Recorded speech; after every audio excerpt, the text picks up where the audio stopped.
Yeah, what's up, Facebook Live? How you doing, man? Whoo! I'm trying to get my buddy David on today. He's in IT and he's going to be chatting with us. If I can get him on, you know how challenging this shit is, man. I tell you what, it never stops, man. The challenges, they never stop. We're probably going to get into my iPhone disaster a little bit today, and man, just so much stuff to talk about. I see him. David, are you on, dude? Are you joining me, man? Because if you're there, you are, dude. All right. Oh, brother. Yes, I'm adding you right now. Woo! Hey, Phil's on too. What's up, Phil? How you doing, man? David, I just added you. Yeah, my man. Oh, smooth What's as up? butter, dude. Smooth as butter. Woo! Man, dude. You know what it is? It's my freaking iPhone, man. I'm telling you what, dude. Hold on a second. Let me just do something. My friggin' iPhone, dude. I broke the screen. So first time I've had iPhones for what? However long iPhone's been out. Was getting in the Uber the other day right in front of the house, man. The door hit my hand. It just fell right on a rock. I'm like, oh man, dang it, man. First time, but I'm like, it's the first time. This happens, man. Life happens, right? And so I get on Facebook because I remember like, oh, these guys will come to your office. They'll change the battery.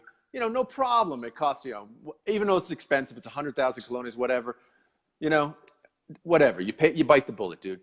The dude comes to my house or comes to the office, right? I give him the phone. He's like, oh, there are like two screws on the iPhone that you have to unscrew to release the screen, right? He stripped both of the screws, man. The dude had like the wrong screwdriver. You gotta be kidding me. Dude, I am not kidding you. He's like, these screws are stripped. And I'm like, dude, it's a brand new phone. What are you talking about, dude? It's less than a year old. I literally received it directly from Apple. You think it came from the factory with stripped screws, dude? Both screws stripped. Okay. Maybe mine was one in the fucking 8 billion that was actually stripped. Dude, but I was like, no way, dude. And I look at his like toolkit. He's got like 2 screwdrivers. The dude's literally there with a switchblade knife, like trying to undo the screw. I'm like, dude, are you kidding me? He's like, well, dude, it's a problem. I'm like, what do you mean? He's like, all I'll do is I lift the screen up a little bit and there are 2 plastic notches. All I got to do is cut those notches. And he shows me the new screen. He's like, look, here are the plastic notches on here. It doesn't matter that I cut them on your screen because when I replace it, the new plastic notches are going to be right there. No problem. And I was like, whatever. Okay, you say so. Dude, total freaking disaster. At the end of like 2.5 hours, the guy's got it all in pieces. And I was like, he's like, I don't know. And I was like, dude, fucking kidding me. And he was like, I was like, give me the fucking pieces, man. I get all the pieces and I go down and get it fixed down here. Whatever. They fix it. But the dude, who's fixing it is like, dude, that screw, now that he's screwed up, like it's more dangerous for me to try to pull that screw out, right? And so he's like, but I can put it back in because I was able to get the other screw out. He's like, but dude, look at the button. So the home button, totally broken, man. He's like, dude, to replace that, he's like, you might as well just get a new phone. No, he's like, just get a new phone because it's like $400 or something to get a new phone. And I was like, are you kidding me? So now I'm working with, dude, I'm working with the home button as like a virtual on the screen. I'm about to kill myself, man.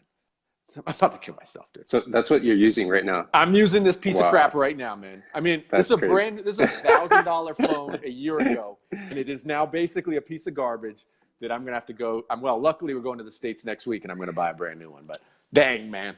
First world problems. Don't you have an iPad? You should have an iPad laying around by this time. You do so many of these live videos. You might as well use your son's iPad or something. Dude, I use this I'm using this 100. I open like, dude, without that thing, like your passwords don't work, right? My finger password doesn't work. So I've immediately done the math. This is going to be 85 hours this year for me to type in my password 800 times a day. Dude, forget it. It's like, I'm like, man, oh, my life sucks, man. Well, why do you keep getting yourself into these situations? I understand. It's like, dude, this is idiot, the typical thing for a gringo. A typical thing for a gringo to do in Costa Rica is get into these situations. So every single time you have to in order to live the experience. So what do I need to do different, dude? Tell me what a good Tico would do in that situation, man? What's the smart Tico doing in that situation? What would the smart Tico do? No, they take it up the butt. Everyone just has to take it. That's just the way the culture is. There's no way around it. They bend over and say, "Oh, it's laid back culture, you know, whatever. Pura vida, I'll take man. it. No problem." As Phil's saying, Pura it's just vida, like pura exactly. vida, man. I mean, I love like the gringo perspective though. Molly's like, you need to take him to court, and I'm like, okay, that's a good idea. Let's sink 10,000 hours of my time and $10,000. You know what I did? I wrote a scathing Facebook post, man. A scathing post, man. So that's what I did. I went onto their page. I was starting to read it before you called me. Yeah. Oh, really? You saw it? Good, man. Yeah, I wrote on their page and I said, hey, man, this is garbage, and you know, so whatever. They'll be, you know, doesn't even matter. But you know, this is life. This is what you got to get used to. So anyway, just so everybody knows, we have nobody really on right now. My buddy Phil's on, but David, just for the podcast listeners out there, David is in computer security, internet security, computer security. Did I say that right, or is it something else, David? You can say whatever you want, bro. Doesn't matter. Security. Insecurity. He's in computer insecurity. I'm not going to hold you accountable. There you go. I'm nobody. Feels like, I'm nobody. No, so David, I want to talk through David's kind of arc about how he got into security and internet security and computer security, because I think it's really interesting. Like, people ask all the time, what are the jobs that I could do from Costa Rica virtually? What can I do if I'm moving down there to actually make a living where I can support myself? And my first recommendation always is, if you're from the States, try and keep your job in the States and just do it virtually, right? That doesn't work if you're a chef, right? But it could work if you're in customer service, or certainly if you're in the computer space or security or something like that. That can work, right? But people, honestly, it's amazing. People don't even know where to begin. So I want to begin at the beginning, dude. You grew up here in Costa Rica, right? You got to tell the fans, because they don't know, man. They don't know, dude. Where were you born? Well, first of all, I mean, you brought up, I mean, remember last time we spoke live, you were like, you know, I don't think your mom, or so you mentioned my mom, and I was like, oh yeah, that's true. I've been trying to try to explain to my mom for the past 15 years, what is it that I do? So when you mentioned security, I'm like, okay, yeah, that's what I do. But it's, you know, it's interesting how I got into it. I didn't, it just kind of happened. I didn't really look for it or anything. But yeah, no, I was born and raised here. My parents are from California. They moved down to Central America as Baha'i pioneers initially, and they wanted to get away from the 60s and, you know, sex, drugs, rock and roll, the whole 60s era. And, anybody who doesn't know what Baha'i is, so they moved to Latin America. Baha'i's a religious faith, right? Right. Did you just call it Baha'i? My sister and I, wait, did you say Baha'i-preneurs? Did you just Baha'i, say that, dude? No, Baha'i pioneers. Pioneers. Pioneers. When I thought you were creating two new words right now. No. Baha'iniers. I tend to do that. I slurp my words. I actually love Baha'ineurs. Dude, can we get the .com on that, David? You and I, man, we could blow that thing up, man. Done. All right. Done, so they moved down here to get away from the rat race or whatever. Start the peace and love, a little bit of peace and love lifestyle in Costa Rica. I mean, that's a common theme today, right? I mean, how many people? I'd say probably a quarter of people who moved down here are looking for that today, right? So that hasn't changed much. Exactly. So they were one of the first. Yeah, my dad. Yeah, go ahead. Sorry. My dad. I mean, they were both. They had barely any money back then, I would imagine, and my dad kind of started his own business. He was a very creative engineer, and so he did pretty much everything. He could fix anything. He built his own car from scratch when he was 13, 14. Wow. And so he started doing, I think he got into water systems or pumping or something like that, and slowly made his career on his own and on his own job. My mom ended up going off and working for a private schools as a librarian or something. So my sister and I basically were signed up to this wherever she was working at a discount, Sure. and we grew up. We were born here. We grew up here. I feel, I feel Costa Rican because I lived my time in the U.S. was minimal Sure. compared to what I've lived here in Costa Rica. But I have the best of both worlds. I grew up in a American, North American family and had a ton of Costa Rican friends and Yep. was involved with Costa Rican schools and the work environment. And And what'd you do so after yeah. high school? Because I think this is a little bit interesting. Um, Tell us a little about your travels and your attempt to be a rock star. Go into that a little bit, man.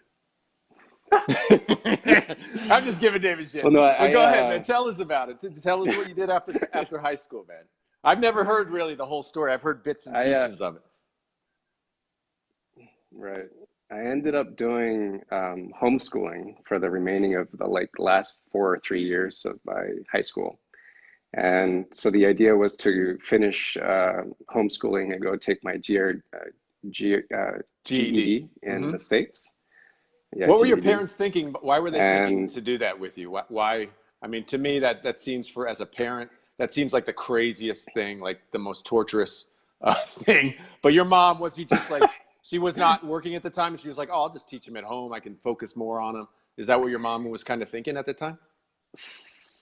somewhat, I feel it was more my decision. Like she gave me the option and asked me if I wanted to do that or go to a public school or whatever.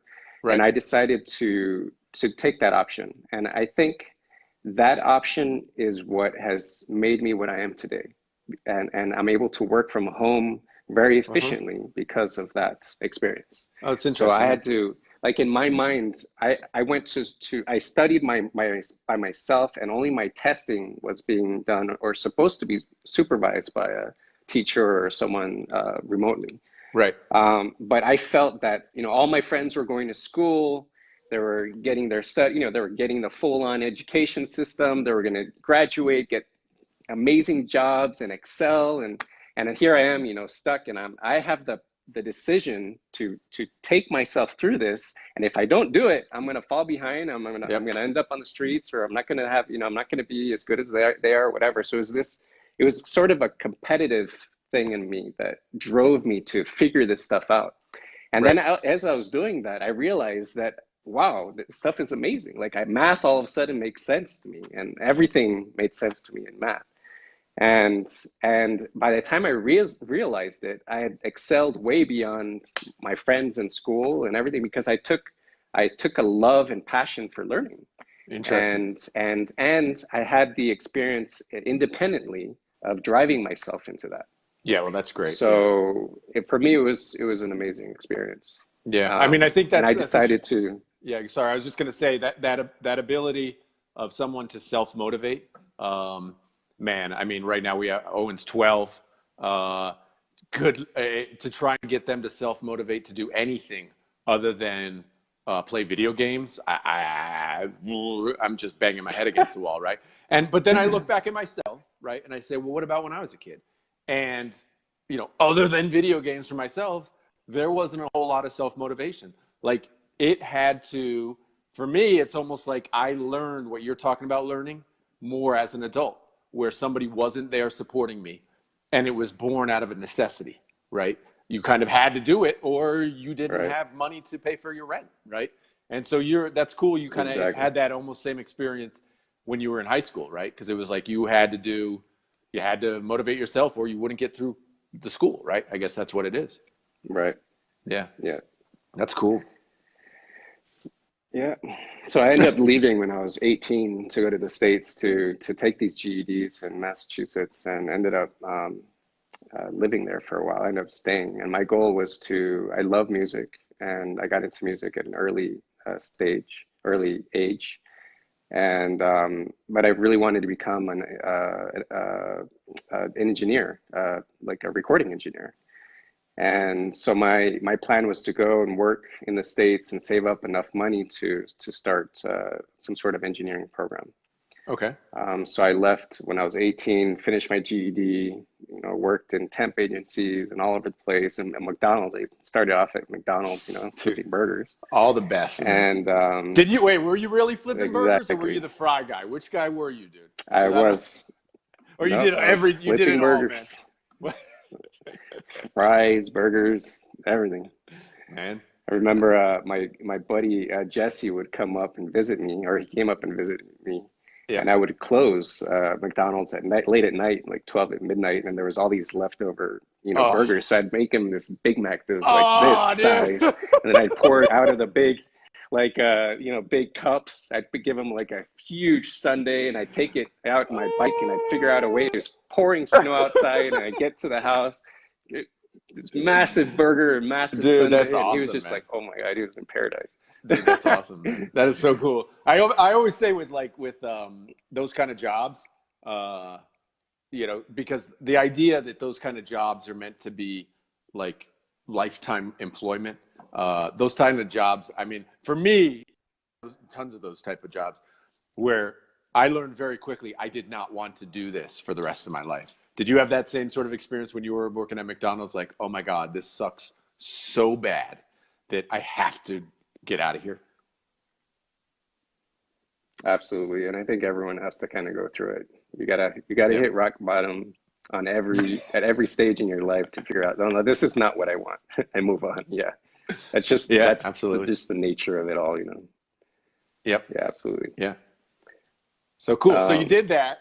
Now so you wanted to go recording engineer, which actually I had a guy on the show a couple weeks ago, actually maybe a month ago, but he actually did sorry. that.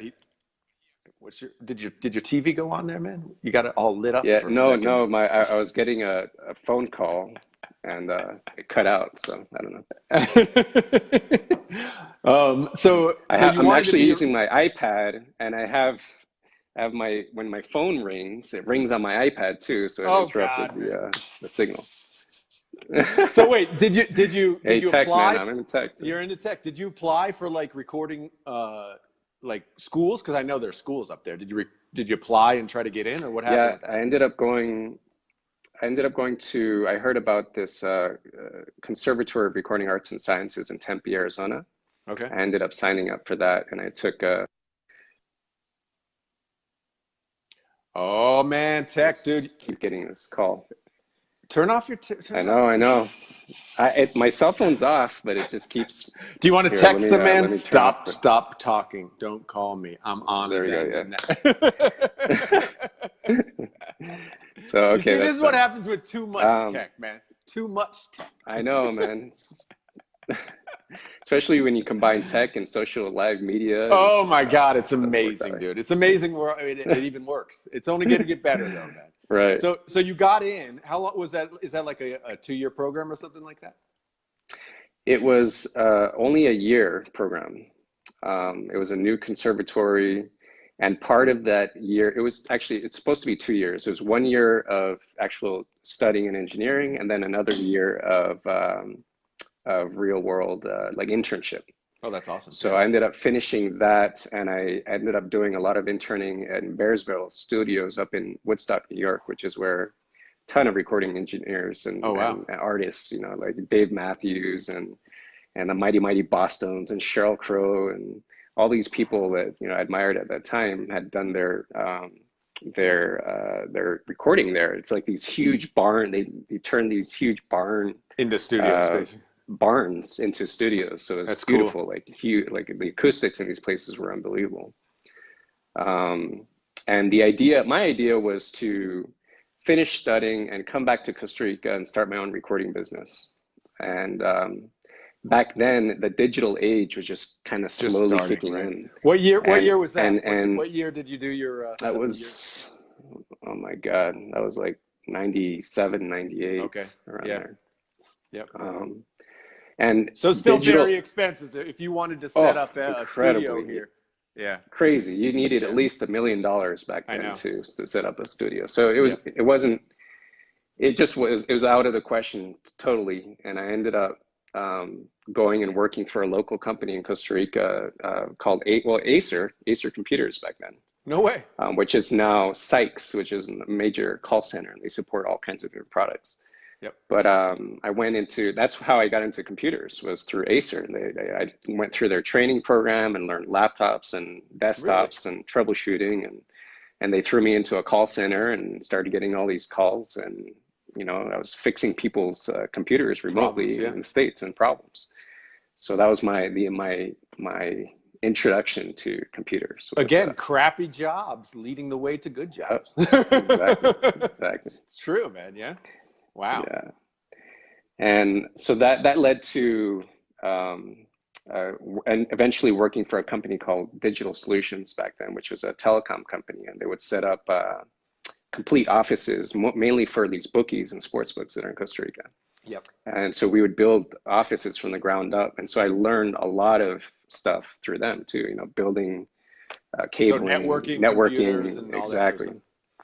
And eventually got tired of it. I decided it was a point in my life where I needed a change, and I went to do service in Israel, Haifa, Israel. That was kind of my break. And I went to do something completely different. And I ended up doing that for like 3 years straight. And that transformed my life from a spiritual, moral perspective, because I got to meet people from all around the world and see the world from a different perspective. And it really, it gave me the foundation of who I am today from an engineer perspective, because I apply a lot of those concepts to my engineering and to my work from home and to everything in life.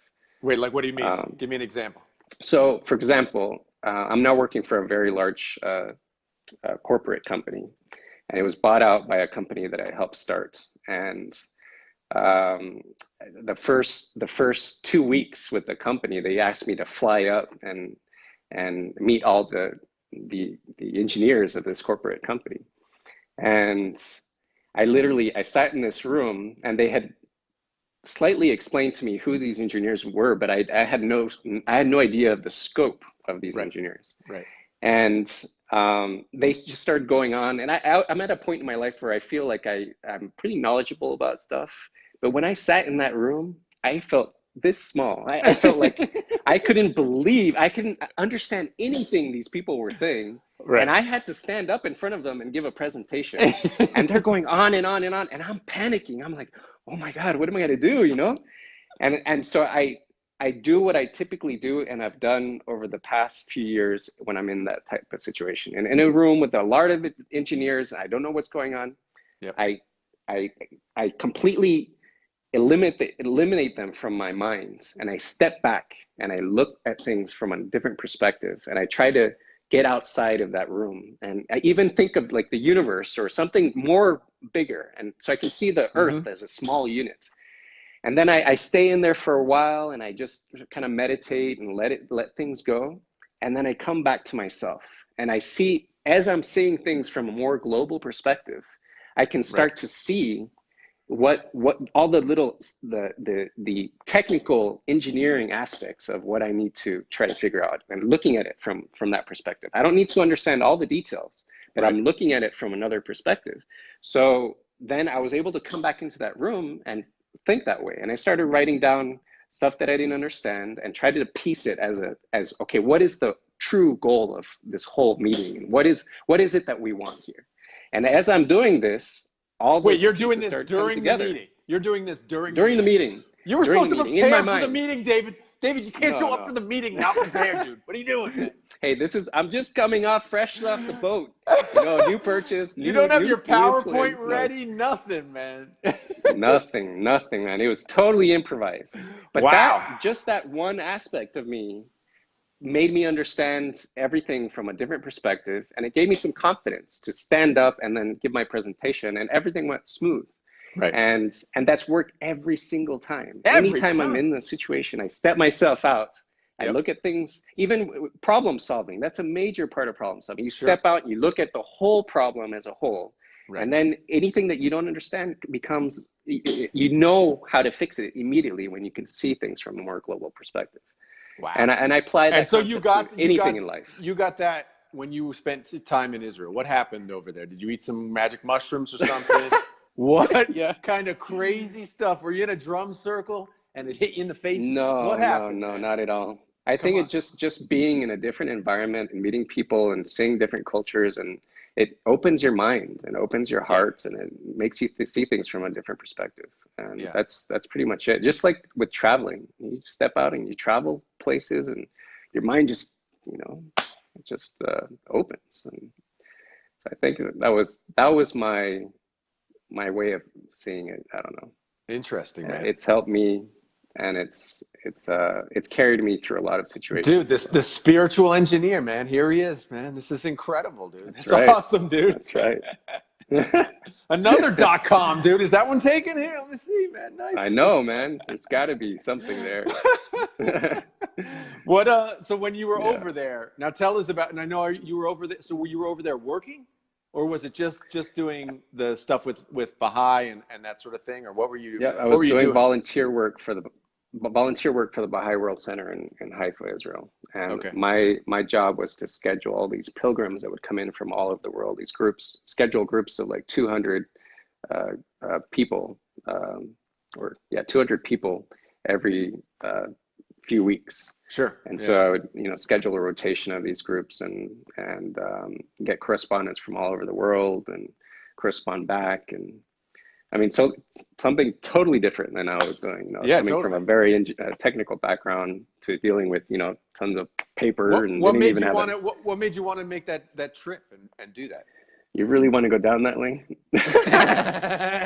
Well, No, I I can was imagine. going. Well, what I imagine. Let me tell you what I imagine, and then I'll pretend. How old were you at the time?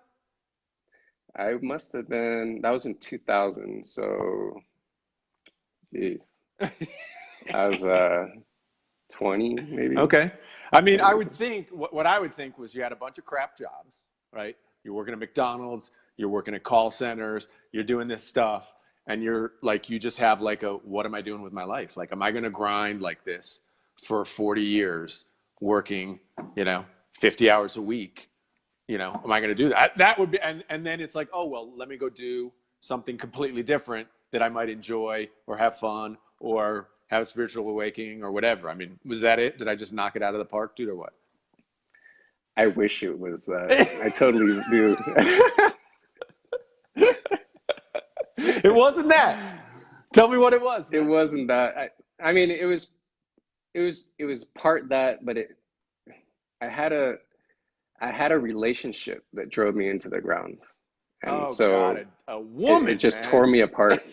It's right, and I Does had to make a every change in my story, life. does every story I from a know, it's man crazy. have to be, man, it was going great, and then I got mixed up with a woman? That's right.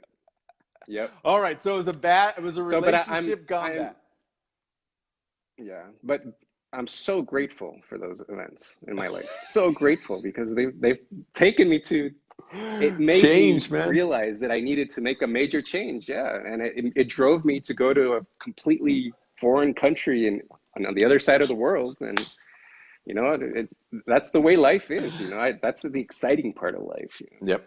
The So friction, man. The friction so changes. it is. It creates fire, and it does magical things. But it hurts, man. Friction hurts. It does. So It really, so does. that drove you. So you literally had to leave the country. It was that bad. You were like, I have to go halfway It was around the that bad. world.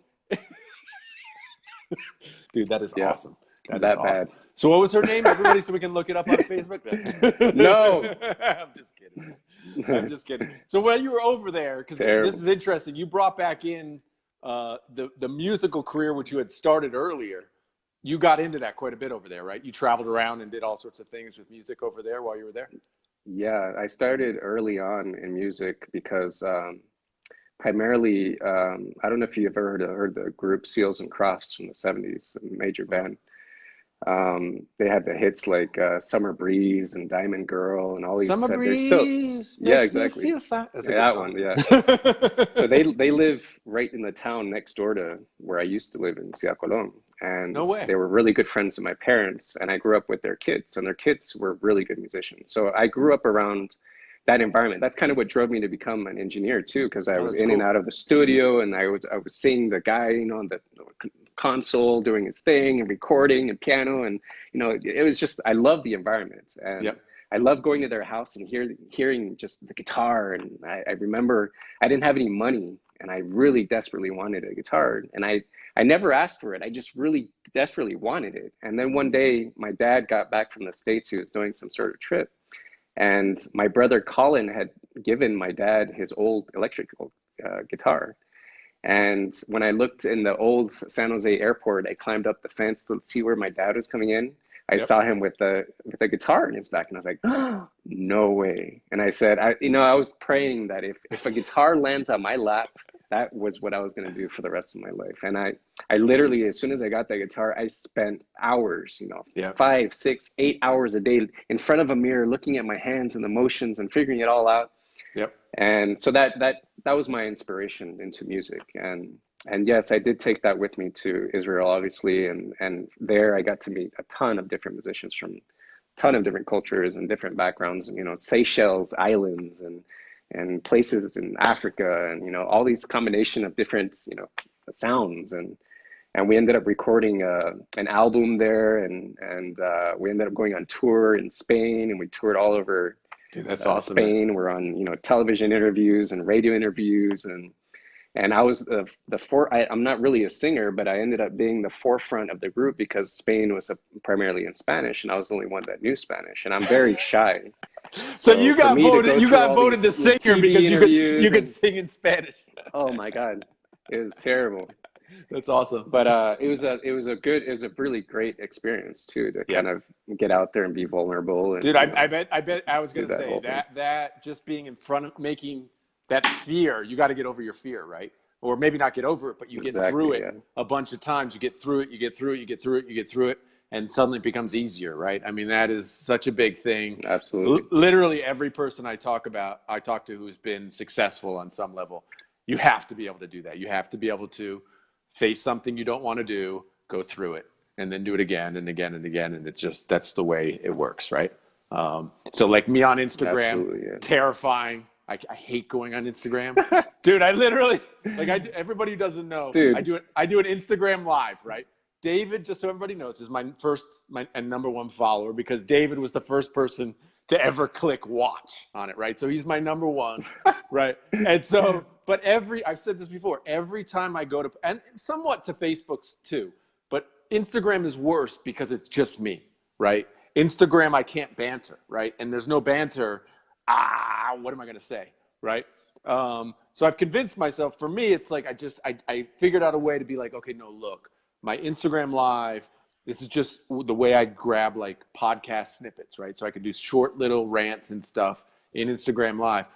But man, every time I go to push that button and go live, man, the fear rises up. It's like I'm in shark infested waters, man. It's freaking no. But I tell you what, now it's like, if I don't want to do it, I force myself to it. I'm like, this is the day we have to do it because you're scared of doing it today. Mm-hmm. So today we have to do it. And I hate it, but you got to get through it. I've told you this before though. You're very natural though. You're very, it seems like you're just a natural for it. So. Everybody says that, dude. I found my calling, man. Oh, it's so good to find your calling. That's right. Especially when it pays exactly $0, David. It's amazing. It's like you with the guitar, right? It's the love of your life. Everybody says, dude, everybody check out. I'm going to put a link to David's, Facebook page. You can see David's Facebook page or whatever. Dude, a beautiful musician. The dude is beautiful, man. It's beautiful, beautiful songs, beautiful whatever. But that doesn't mean you can make money at it, David. It doesn't mean that, right? That's you right. can be great, but it doesn't. There's a very fine line between people who are really good at something, especially in music. People who are really good, right. And then people who just are able to click to some other level and actually make a living at it, right? Well, I mean, you've been trying to crack that formula for a while now with your businesses, man. I know it. You've been trying to crack that formula, man. Marketing, the whole deal. I've been watching you, and you're a smart guy, dude. Dude, it is. You hit the nail on the head, dude. You hit the nail. You're absolutely right. You're absolutely right, dude. I grind. I try a whole bunch of stuff. We've had businesses that were successful and sold, but like not like wildly, not $1 million businesses, right? They're successful. They work out. You know, we get paid. It's good, but it's not like it's not multi-billion dollar, you know, $1 million businesses. You know, and we have there is success, but it's actually part of our society, and this is something maybe we could discuss a little bit. Part of our society now looks at success as I saw a thing today, like the belief that 1%er, the belief in the United States of the consciousness of the United States when they take a poll, what does a 1%er mean? The average person in America thinks it means over $1 million a year in salary. Okay, that's the average person. The reality is a 1%er is like, it's like $400,000 a year. Okay, there's a huge difference between $1 million a year and $400,000 a year, right? But that perception of what it is hard to get out of your mind. Like you know, I've sold multiple businesses, I've sold properties, I've started multiple businesses, they've always paid us money, right? But to me, it still doesn't feel like success to some degree, if you know what I mean. Let me ask you this. I mean, all these businesses that you've ran, have they been local to Costa Rica, or have you gone outside? Well, no. When I've ran businesses before I came to Costa Rica. So I had like painting companies, lawn. You know, when I'm growing up, I had a lawn maintenance company. You know, I had painting companies while I was in college. You know, we used to paint houses. So if you knew what you knew now and were to start a company abroad, how different would it be from the companies that you've started here in Costa Rica? You mean if I was to start a company in the States? Yeah. How would it be different? You would be a lot more profitable, would you think? Oh, or no? No doubt. Many times more profitable. Yeah, no doubt. So that's kind of what I feel about Costa Rica is that I've been looking at a lot of different businesses, and I feel that a lot of people are working very hard to make, you know, pretty much the same amount that you would make at a private company. Yeah. You know, and the only people that have been really successful are either people that have found a niche that no one else has, and they just have, you know, a ton of success at it. Yeah. Success, exactly. A ton of different businesses run at the same time. But I think the people that have been most successful are the ones that have income from outside coming into the country. I agree. Because of the political situation here, because of the cost, taxes, you know the whole thing. Sure. There's a ton of challenges here in Costa Rica, or possibly other Latin American countries as well. Yep. And people haven't. It's like part of the culture to get around these situations. They'll do whatever it takes. You've been through it. You've been through the same experience as well. Yep. And so for me personally, I don't want to deal with that. I don't want to deal with that sort of bureaucracy and crap and politics. And so, you know, I think about a market like China. You know, if you have a product that maybe you can export to China, and if you're able to hit in China, just 100,000 people in the population, it's a huge country. Sure. You know, you're instantly already many times bigger than in Costa Rica. Yeah, exactly. Yep. And I've also found that just by talking, so I have a friend in China, and I called him up one day and I just asked him about different businesses, and just the fact that I made that phone call, it opened up my mind. It made me realize there's a whole other market out there, you know? Yep. And I'm 40 now. And I really want to go through and use these 10 years from now to 40 to 50 and try to figure something out.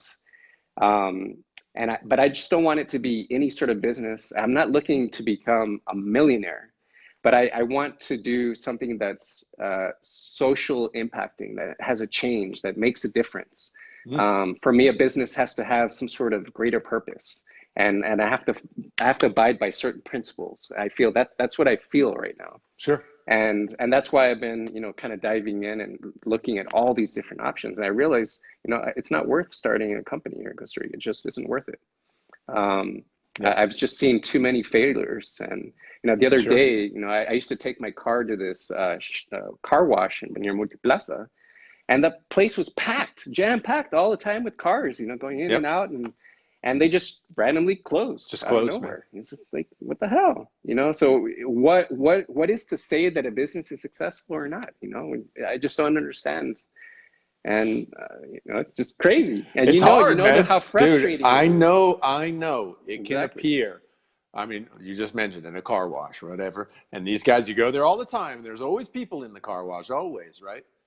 Right. Whether, I mean, there comes a point, I try to explain this to people here, like you summed it up nicely, better than I could, but because the market's so small and the barrier for entry is so hard, meaning the rules and regulations to get up and running, and then the rules and regulations when you're up and running with the labor laws and stuff like that, it's very possible you start a business like a car wash and you invest, you know, $150,000 in it, and you actually, if you're not working in that, like physically working in that business, you actually make no money, right? And that's Right. hard. It's hard to get your brain around. Like I was just talking, you know, because of this podcast and talking about business and stuff, I get people call me all the time. Like they'll message me on Facebook and they'll say, "Hey, dude, can I have 10 minutes of your time? I'm thinking about buying a business." Yeah, I always say yes. So if anybody's out there and wants to talk to me, just get on Facebook, send me a direct message. I will gladly get on the phone with anybody. I was talking with a guy who's thinking about buying a business down here, right? And I won't tell you what it is because it was whatever, but it was a service business in the food space, right? And he says, well, they're showing a good profit and this and that and this. I said, look, man, almost the best case scenario is you working that job full time and earning a decent wage for your time there. So if you work that job, because he was saying the thing sloughs off, you know, $6,000 or $7,000 a month in profit for a small food space. And I was like, I'll tell you what, man, if you work there 50 hours a week and, for a month and it sloughs off $5,000 or $6,000 with you working it 50 hours a week, that would be an absolute home run. Like that would be an amazing home run. Because I tell you what, without even looking at the business, I know there's no way what you're describing to me is sloughing off for the owner $5,000 or $6,000 without that person working in the business. It's impossible. I'm like, it's impossible. I've seen a couple business years that did that, but it's very clear that they're doing that. Like if you remember over at where was it? At over by Outback in that mall over there, there was a gelato. Yep. There still is a gelato. I think it's still there, that gelato. Yeah, I place. remember that. Yeah. But when that first opened for like a year, that guy killed it. Like that guy murdered the market because there was nobody. There was no Right. ice other than Pops. There were no ice cream shops. There was no gelatos.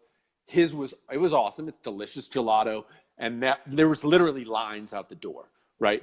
Like that, okay, but those are so rare and so Right. obvious. It was so obvious that within a year and a half, there are 30 gelato places, and I just see he closed one of his locations, right? You know what I'm saying, right? Yeah. It's just everybody sees that this guy's absolutely killing it, and then poof, everybody comes in, and his margin's all gone, and suddenly he's just struggling to make anything, right? You know? Yep. So I'm with you, dude. Maybe I should not even be thinking about Costa Rica. It's No, hard, and man. it is hard. And I think I've been very lucky. When I got back from Israel and I started looking for jobs, I went to my old boss at Digital Solutions and had lunch with him. He said, "Hey, there's a guy that I want you to meet, an engineer, and they're working on a new problem and they're working on possibly a new business." And so I went and I shook hands with him. Ended up being Glenn Lebenfassel. Yep. And that was my introduction to the first startup. And I went in there and I didn't know a thing about what they were doing or what it was, but I figured they were working there. There was two employees and they were communicating with a consultant in California, and they were on different floors and they didn't have anything, you know? So I was like, well, I know how to set up offices. Let me set up a central office and I'll set up a phone system and I'll get them in the same place. And so I kind of was like the administrator of that. And I took that role. and I just took ownership of it. And so that was my first like getting my hands wet with the startup and That's the cool. Yeah. excitement. And that's So what what business? led. Explain to everybody who's watching what business they were in and what they were doing, and why would So they? Glenn And another after Lebuffusel, that, wwhy would they have hired you, man? Why you? and I know that's the odd part. Um, no, Glenn Lebuffusel, as soon as I met him, we hit it off. Like Hit it off. Yeah. he's an amazing, funny guy, and it was just the right place, the right time, and I shook his hands right at the right time, and they needed Yep. someone, and it was just one of those deals. He worked for a company, a sports book, and the sports book, and this was in 2004. They were getting hit by a massive DDoS, distributed denial of service attack, and that time is like 8 gigs, something small. Now compared to now, you get tons of bandwidth. But anyways, they're getting attacked, and they were being what's this called? The name doesn't. When you ask for money, no, when you ask for money and you're trying They were to being get held money, hostage, basically. yeah, whatever, Yeah. exactly. Yeah. There's Yeah. a word for it, but it just doesn't come into my head. Yeah. The owner of the company was tired of paying these people off, Yeah. and so he's like, I'd rather put this money into a solution. And so they Wait. went. So hold on, 1 sec, Dave. Can you adjust your phone a little bit? You've Oh yeah, slipped. sorry. Um. There we go. So Is that better? So wait, yeah, that's great. So you were saying that basically these guys they owned a sports book, right? And so Glenn and whoever else was working in the office there, they were basically providing security for this sports book, right? But they were basically being hit by so much. It's ransom, right? It's ransom or ransomware. So basically, their website. What you're saying is their website would get taken over by some Russians or who knows what. And the Russians would be like, well, you got to transfer $10,000 to my account and we'll release the account. Basically, is that what would happen, Right. basically? Yeah, somewhat. So let me explain what a distributed denial of service attack is. Maybe we'll start there. Dude, I know what it is. I'm just, Glenn, come on, man. oh, okay. Yeah, I know was what it is in a nutshell is your website gets bombarded by so much traffic that you can't actually service any of your regular customers. So people who want to visit the site can't, because your computer's tied up giving out the site to a billion other people at the same time. So it doesn't, you can't see the site. Exactly. Yeah. Right. Yeah. It's basically like the only way I can describe it to my mom is by saying, okay, it's like you own a business and you depend on the phone for it, and you pick up the phone and all of a sudden you can't use the phone because someone is calling you and hanging up millions of times per second. That's exactly what it is. The way. Yep. Yeah. Yep. So yeah, Glenn was the technical person that was providing a technical administrator for this company at the time, and the owner was the one that says, okay, I'm tired of this. He went off, found a consultant in California, and between Glenn and this consultant, they said, okay, well, they put their heads together and came up with a solution to mitigate the attacks. And these are the first attacks that are happening on the internet globally. Okay. No one knows what a distributed denial of service attack is in this time. Wow. Okay. And they came up with a solution. And it worked. And it worked really well. And so, and there was we realized there was a ton of these attacks all the time to these bookies all around the world. Right. So as soon as they realized there was someone that had a solution, it spread like wildfire. I mean, I remember getting calls like, 6 or 8 times a day of people calling up, oh, we heard you have the solution, blah, blah. And so the business it started based on that, on just word of mouth. Wow. And I realized there was a solution, and we had some people that were kind of demoing it, but there was no we weren't billing anyone. There was nothing. So I kind of went out, there's no contracts, and looked for, contracts on the internet and tried to figure and work something out. And we worked to reword it, with lawyers and found a billing system and started tracking our customers and billing out. And so we started building this company. Building a business. Called it, yep. And so it ended up becoming so successful, and we ended up growing so fast that we decided to move the business from Costa Rica the idea was to move it to California. California ended up being very expensive, obviously, for tax purposes. So we ended up choosing Florida as a hub. And we chose Florida as a hub because we wanted to hire more people. And so I ended up moving to Florida. I just recently gotten married, and I went with my new wife to Florida, and it was nonstop, you know. It was the to most the moon, amazing right? experience. Yeah, To the exactly. moon, man. That's like a So magical it ended, business. That's like a once in a lifetime business. yeah. And of course, you were half owner of the business, right? So that you did very, very well. Now, wait, how did you didn't get a piece of that business at all, did you? Man, So you're just so obviously, as young a and dumb, startup, man. Young and dumb, man. exactly, young and Yep. dumb, no contracts, no nothing. Yep. So it was just like, I got, yeah, I got the low end of the bargain, to say the least. David, But what we're yeah, the gonna company do is ended up give you a selling. free pass to Starbucks, man. Unlimited coffee. Hey, but that's what I'm talking about. You have to hit bottom in order to figure stuff out. That's the Yep. way life is, at every Yep. stage. And that led to where I am now. And that company ended up selling to a very large corporation for, something ridiculous, like $390 million or something. Yep. And I got like, 10 grand out of it or something. For like working 10 years. I've been working 10 years You and built the pouring whole my thing, blood man. into it. I And love it, dude. I love that, man. yeah, I love that. It's so yeah, funny. I'm grateful. It's It's funny still 10 because, grand. It's still 10 grand. dude, I tell you what, you and Glenn, because I knew Glenn when Glenn lived down here, great guy. Dude, I've never seen a guy more comfortable with having lost out on literally $100 million. Like I was like, Glenn, why didn't you ever want to I mean, there's no way the dude at some point, like when you guys were ready to go to Florida, if you guys had gone to him and like, look, dude, we need 10% each, man, or we're out. He would have been like, here you go, of course. But I mean, the lack, both of you guys, I'm so impressed, dude. The lack of bitterness is incredible, dude. Glenn is like so comfortable with it. Like, you know what? I'm glad I didn't have a piece of it because I didn't want the stress of owning it. I'm like, what? Are you? But I mean, this is years ago. I had this conversation, but I still played in my mind. Like, he must have been high during he that was time. probably high, man.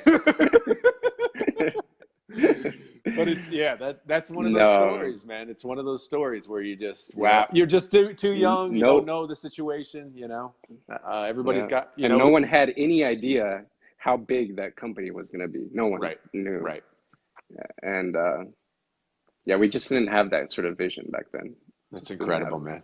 Incredible. Unfortunately. But I mean, look, that thing, of course, has paid off for you in the long term, right? Maybe not in the $100 million mark kind of payoff, but it's paid off for you in the education.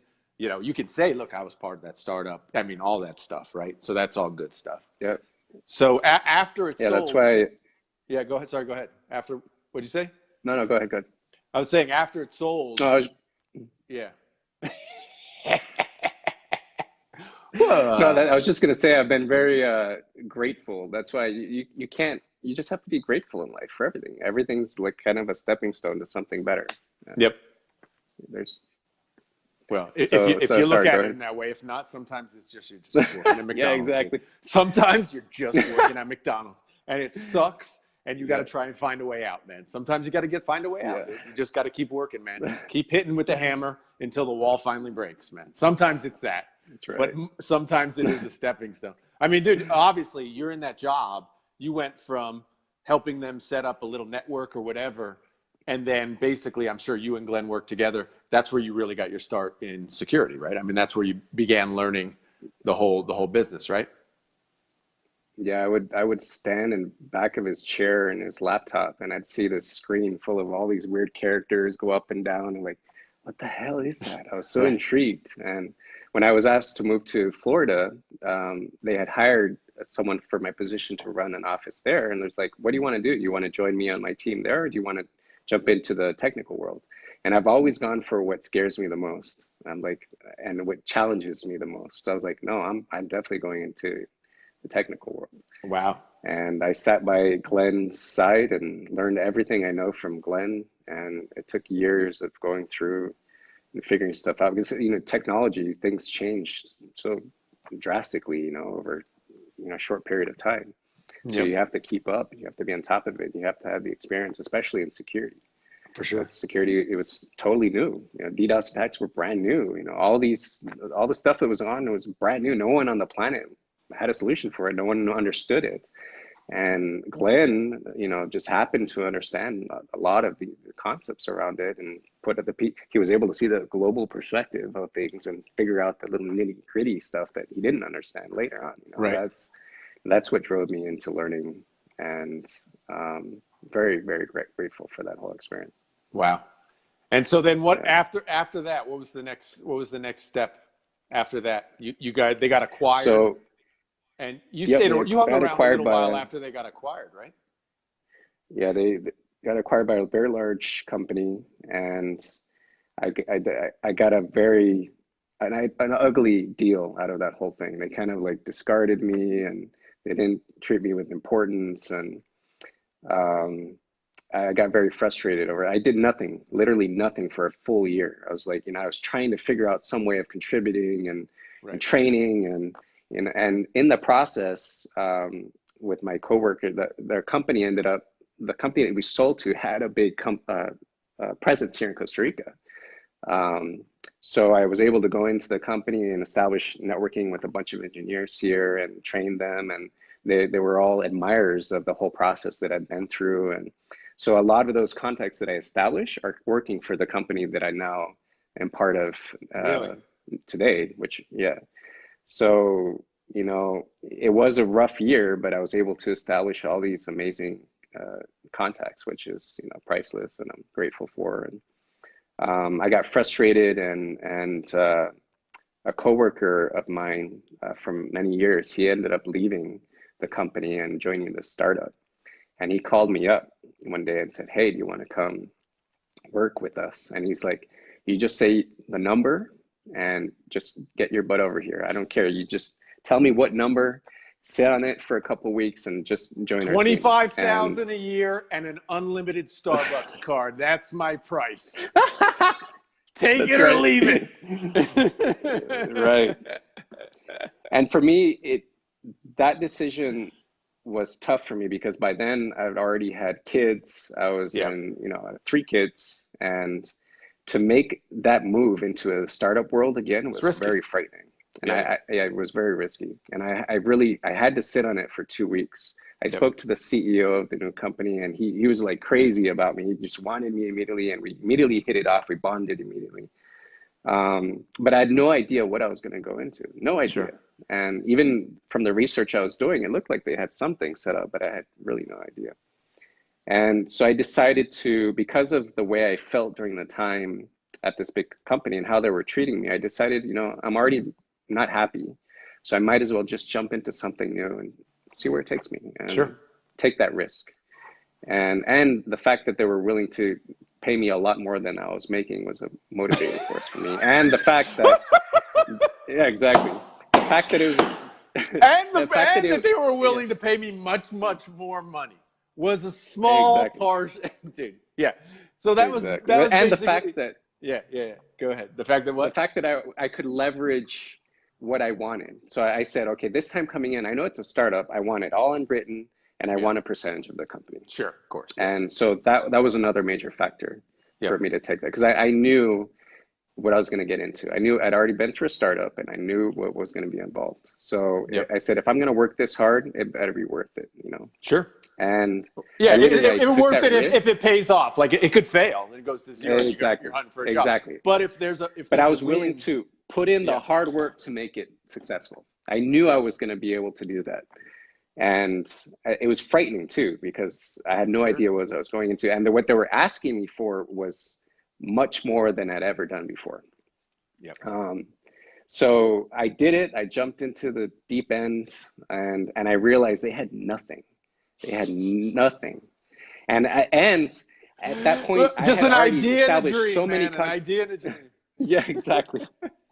So they had all these contacts, or I had made these relationships over the years with this original startup with customers, and they really loved the way I work and solve their problems and establish a really good bond. And so a lot of these companies, when they realized I had left, they were like, "Oh, where is he going?" And we need this. We're not happy with this company, this large corporate environment. So let me try this out.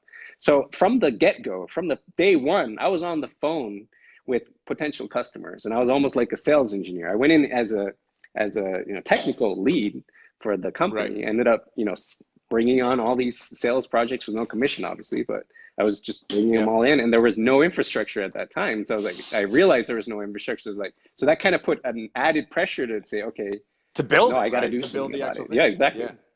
Yep. So, and we had this one customer that we had. I kind of, what I did was I grabbed the original start. It was very similar startup, a similar business, obviously. Mm-hmm. And I grabbed what worked from that business and I discarded everything else. And I left it bare bone and very simple, very efficient. I designed the whole thing to be very efficient.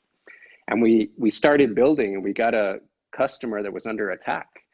And we were like halfway through the build, and this customer really wanted to come on our services. So I literally spent 2 days at a data center plugging in cables while the customer was under attack, trying to work it out to get it all into place. And that was my motivating force, trying to get this customer up and running and patching all these cables in and doing all this technical work and configuration and getting it all up and running. And it freaking worked.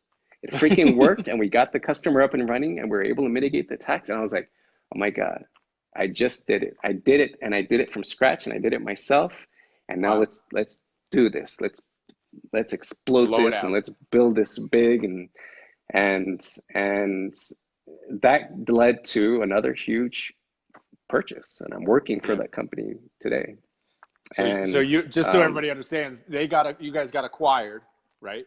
So a sale, an exit, as they call it in the Valley.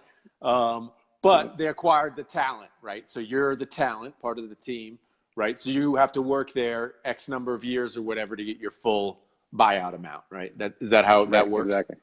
Yeah. Exactly. So they're also first buying. of all, congratulations, man. Oh, thank you. Second successful exit. First exit, $10,000. It's crazy. Yeah, exactly.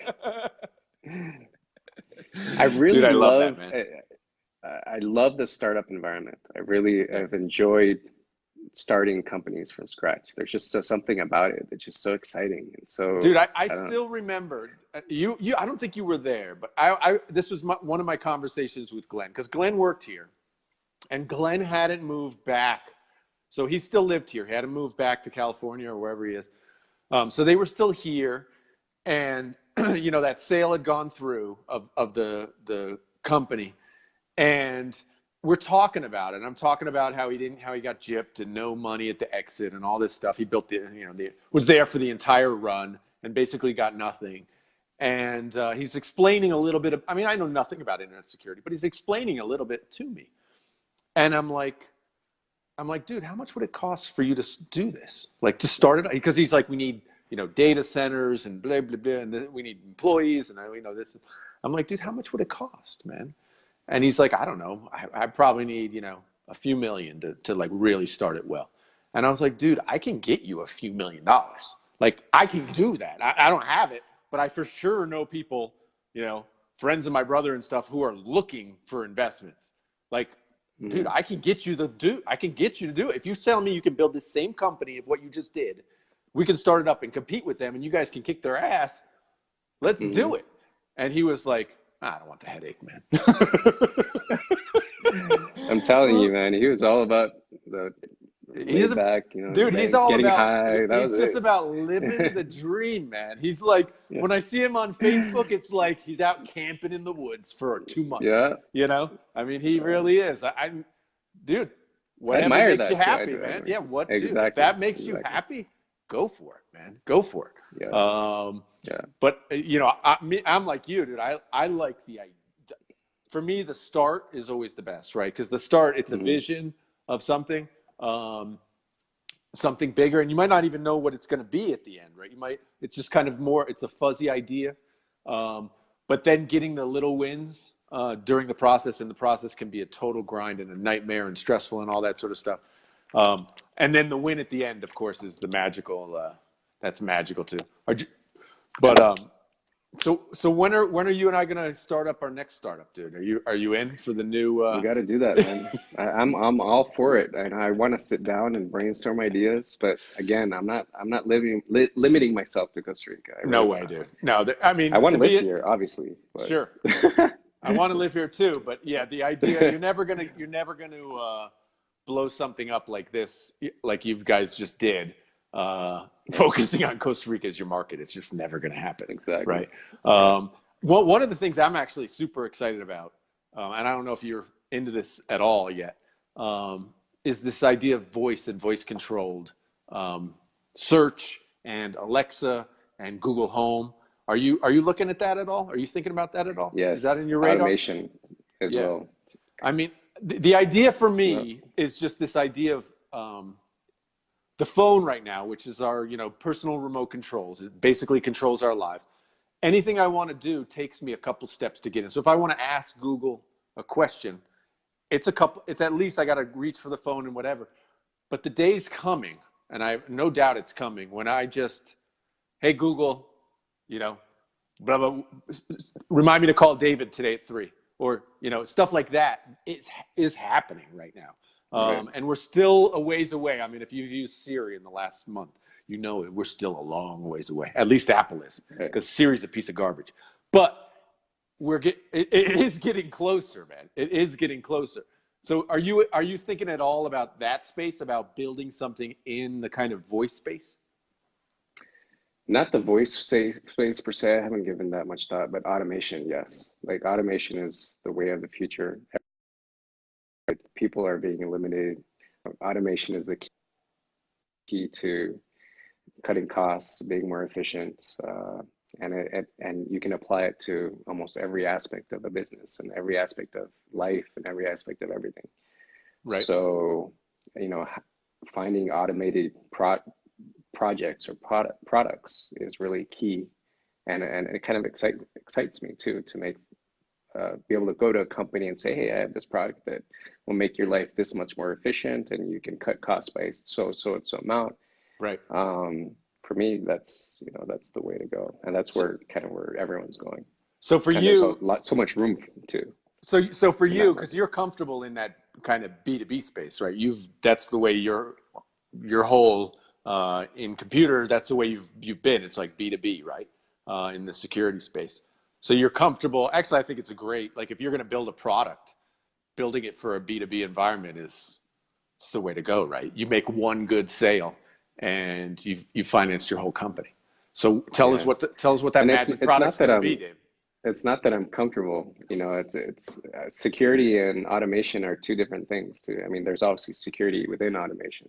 Yep. But it's not so much, I don't need to understand the fundamentals of automation. I need to know the concept and how to apply it. And if I can find good developers for a dime a dozen anywhere nowadays. So it's really about coming up with the concept and then working your magic.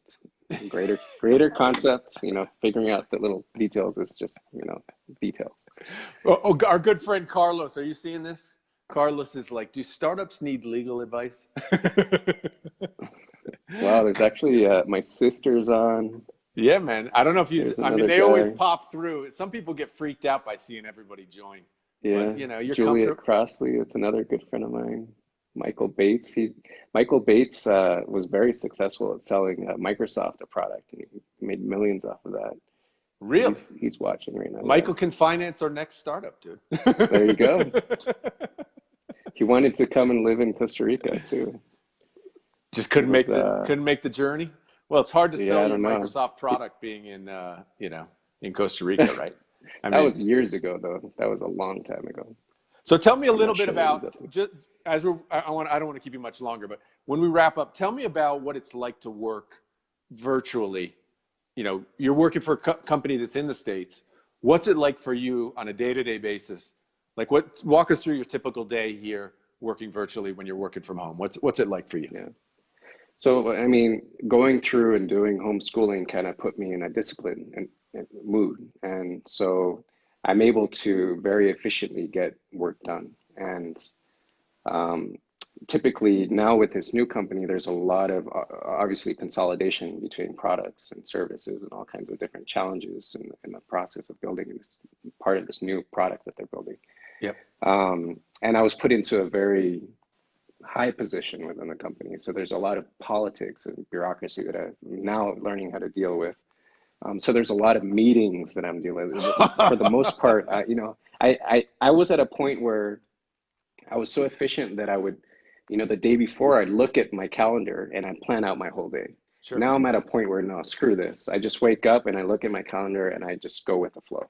Right. But but I do, I mean, the most of the days spent in meetings and also organizing myself to figure out how to push into motion what needs to be pushed into motion through my group and my engineers. So right now And, you're spending more time figuring out how to set in motion than actually solving problems and doing. Like, it seems to me like just you saying this, like in the past, it's just like, okay, this is a step to be building in this thing. I got to build this step, then I got to build the next step, then I got to build the next, right? Where now you're like more of a team, and it's like, well, how can I begin moving the team to a certain extent, because we're short on resources. So I'm still covering a lot of the technical aspects of the issues of the company. Right. Until we can build out the team and so I'm doing a little both. So I have a lot of, you know, political and, you know, financial, trying to make financial decisions and all kinds of other stuff, and planning out fiscal years, and then I'm doing the whole technical on call, you know, and working out and solving issues from, you know, customers to, right. You know, so I'm kind of doing it all right now, which can be very frustrating. Have you ever worked with a bureaucracy like this? Have you ever worked with the bureaucracy? Is this the first time you've had to deal with a purely bureaucratic, big giant company? No, like the first buyout was a big, large company as well, and they treated me terribly. So I learned a lot from that environment. I learned how to bypass what I needed to bypass to get what I wanted. Gotcha. And this company, thankfully, the group that bought us is amazing. Like, they're super organized, well documented, working as a group, really awesome culture, very honest and straightforward. There's a lot of politics, obviously, don't get me wrong, like any large corporate environment, but they are able to mold it and work it into this blend of, you know, balance of culture. And so I really love that aspect of it. Okay. And I'm learning a lot from it as well, and how to deal and how to balance that aspect out. But yeah, I mean, in working from home, I've been doing it for the past 15 years. It's such a natural part of who I am and how I do things. And so I have my own routine. You know, I try to wake up really early in the morning, go to the gym, and come back and try to work these meetings into my schedule and what I need to do. Yep. And then the day just flies by. By the time I realize it's 4 o'clock, 3 o'clock in the afternoon, and sometimes I'm with my kids, and, you know, something comes up and I have to take it, you know, on the go. Yep. Or I go out for lunch. You know, I love that flexibility. I love to be able to just do things from wherever at any point in time. Man, yeah. And I've been really lucky. I've been very lucky to be able to work from home. And a lot of these companies, there is no need nowadays to go into an office. Of course. There's just no need. There's conferencing is like right now, there's these live videos. You can do a live conference with your whole team. And our team is split up. We have people in Canada, we have people in California, we have people in Seattle, we have people in Florida, people here in Costa Rica, and we just all kind of, you know, get together and do these conference calls, and it works out really well. We're very efficient. We're getting things done. Yep. So there is no need nowadays for I couldn't agree more. I think most of these large companies or institutions are just stuck in the idea of the 40-hour work week, right? And so they feel like, I'm paying this person for 40 hours. I want him here because I'm paying him, right? And I think what you get is you get people checking their Facebook all day long, and, you know, of that 40 hours, they might put in 18 hours or 15 hours of work. But I mean, 15 minutes or 15 or 0, you know, I mean, seriously, or 0, exactly. You know, I mean, that's the truth of the matter. But it's almost like as a society, we need to face this, that the system we've set up is not needed anymore, or not needed in most cases, right? If you're working at McDonald's, well, you got to be there 40 hours because you got to flip those burgers, right? But if you're working in, you know, on your computer typing, it's either you get your work done or not. And whether it takes you 10 minutes or not, you know, that's just the way it is. I don't think you can change the culture. I think it takes maybe, I mean, it's changed a bit, but I think obviously, like, people, what you're doing now well, from a technical standpoint, it wasn't even possible 20 years ago. But just the idea of it, I think you still have to convince people to a large degree that will work still. For example, I've consulted people who were coming from the States and literally had like a phone service where they're literally answering the phone and making schedules for people, like scheduling time and stuff. They're basically a secretary. I mean, in the old traditional sense, they're taking phone calls and booking stuff. Literally, you could do that from Mars. Like, you can do that anywhere in the world. You don't need to be in Wisconsin to do that job, But convincing that person to convince that company that they could do that from here in Costa Rica, boy, tough road. I mean, it was just really, really, at the end, I don't think they did convince them. Because whoever that owner of that company wanted to see that person in the chair because they could, feel more comfortable that they're getting quality work, But it's a new world. I think, I encourage companies who are trying to do that to do it. You just have to know, it can't just be like, well, we're not really sure what that person does. What that person does has to be very well defined, right? You have to know what that person's doing, or you actually don't get any work out of people. Obviously, if there's nothing to do, they'll just go watch TV and sleep on the couch, right? But I think Costa Rica, they're kind of finding that out, just dealing with the traffic, and and companies are realizing no one's getting on time. They're wasting a ton of money on. So the culture is slowly changing to being more remote. More and more people are working from the house more throughout the week. They're still going into the office, but at least it's ingrained kind of forcefully based on the circumstances. And so it's interesting to see where we're going to be at in a few years. What's your favorite part of Costa Rica? What do you love most about Costa Rica? Oh man, I've traveled all over. And you can't say the ladies, dude. You can't say the ladies. Costa Rica is just, oh man, it's just such a beautiful country. You have so many variety of different landscapes and beautiful beaches and active volcanoes and everything's so close, right? And it's all so close, right? I know, everything's just amazing. We're so lucky to be able to live here. Yep. Yeah. There's a lot of things I don't like. I won't go into that right now. Could spend hours on that. Well, I'll tell you, you mentioned traffic. Dude, if anybody doesn't know, Costa Rica's been having protests for like the last couple of weeks, right? So there's the government and the government workers, teachers, and all the unions are battling it out, right? But people are worried about, okay, well, where are the blockades and stuff like this? I'll tell you what, dude, it's been the best traffic ever for the last 2 weeks. There's been no traffic. Smooth shot right into work every day. It's been amazing. I'm like, please stay home, man, because it has been wide open. It's like every day's Saturday, and you just drive in, no problem. I'm waiting for the day where you're on a live Instagram feed and you're just hitting those brakes on your car and you're seeing the expression on your face. That's the day. That's why I sign in mainly every day, just to kind of figure out if you're going to run into some sort of situation on the road. So you're telling me you watch my Instagram live to see the traffic? I love it, dude. I love it. No, I love you, bro.